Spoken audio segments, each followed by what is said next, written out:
Hi everyone, Namaste and welcome to the Mediocre Madness. As I'm uploading this video after a long gap, so I really hope that all you people are doing great as always.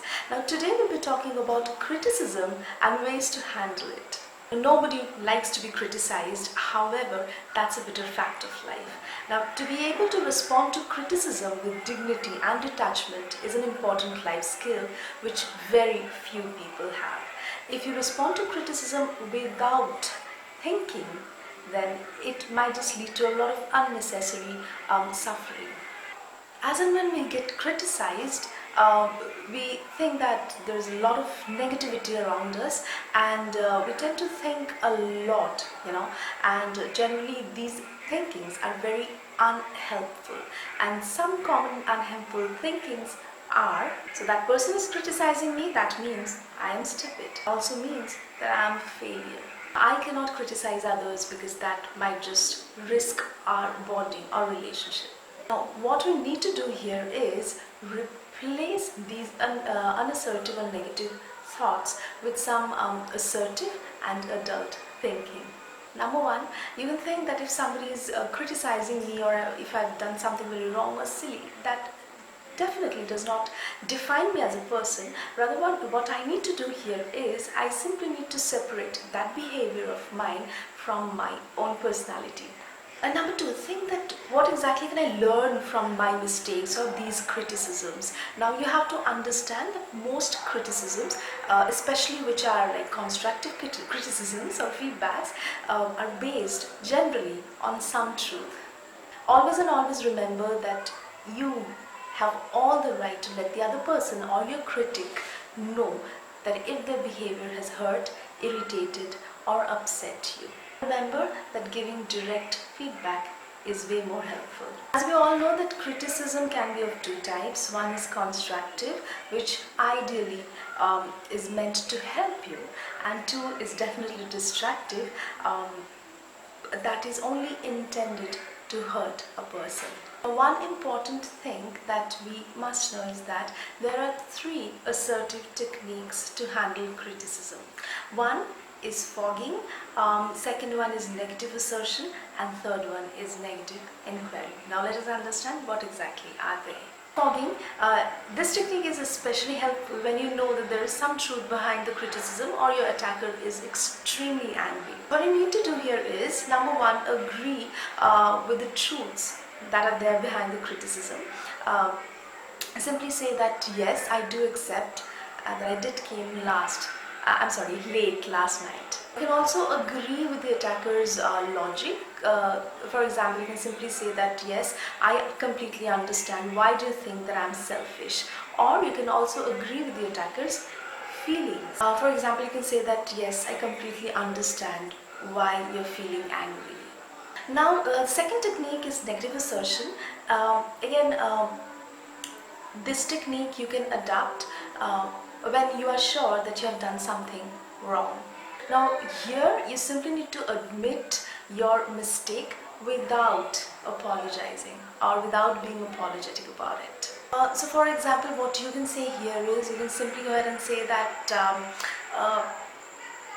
yes, I know that I take a lot of time, or maybe yes, I agree that I need to work hard, or maybe you can simply go ahead and say that yes, I admit to the fact that what I said last night was really stupid of me.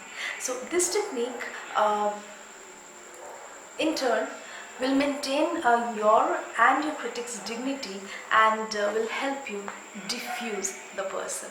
And the third and the last technique is negative inquiry. Now this technique you need to adapt when you are not too sure as to what your critic is trying to put forward, when you don't know what is that thing that you've done wrong. So when the person or your critic is attacking you with something, let's say for example, I really think that you're very selfish, you can simply go ahead and ask your critic that alright, but it would be really helpful, or helpful of you if you could just give me one example wherein I acted very selfishly. So this is another very appropriate technique to understand your critic or his or her mentality, if the person is trying to attack you just for the heck of it, or if there is, a perfect logic behind it.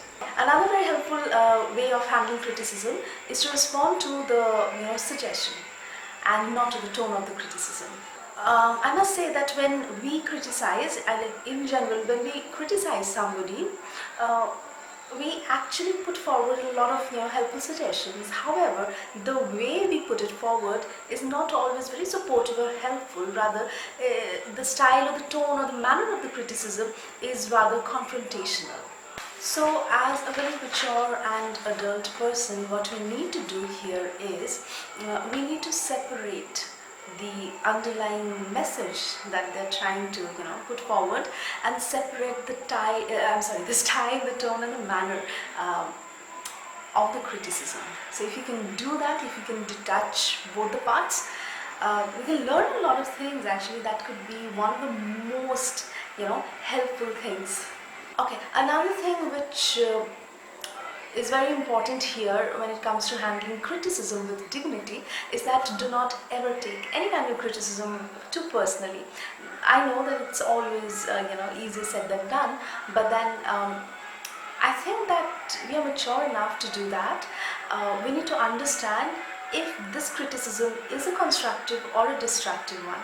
Now, if it's a constructive criticism, you know what to do, right? Just take the suggestion out and forget about the manner and the style and everything else attached to it.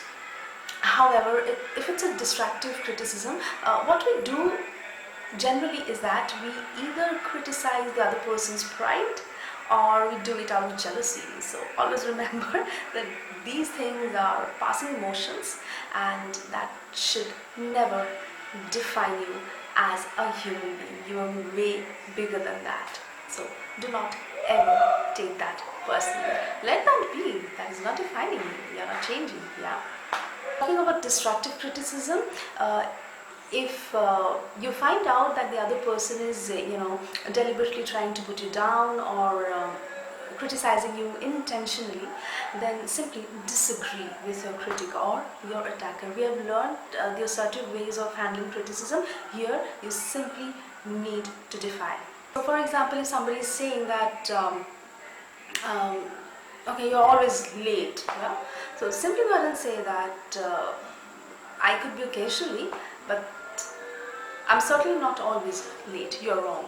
So simply say that on their face. Another very, very, very important point when it comes to handling criticism is not to respond immediately. I know that it's not absolutely easy, but you have to practice. Yeah, try to remain calm and just take 5 minutes breather or something. Take some time off and go out, think about the situation, come back, and then react. That will help in diffusing this the entire situation, and will actually help you to be more in control of the situation. Last but not the least, you simply need to smile, smile and smile. Smiling, even a fake one, helps us to relax more. It creates a more positive vibrations and smoothens the situation. And it will help you psychologically as well. The other person, your attacker, might just get irritated and might just say something which is very stupid and silly, doesn't make sense at all. Or it can also motivate the other person to be a little more moderate in their approach. Always remember that no matter what you do and who you are, criticism will be an integral part of our lives. So you cannot deny the fact that whatever you do, haters will be there. So what you take and what you let go of depends on you. So it's the call you need to take. Okay, so that's it for this week. I shall come back very soon with some other topic. Till then, you keep on liking, subscribing, commenting. I'll be more than happy to get back to you. So take very good care of yourself, and I shall see you around. Bye bye. Namaste.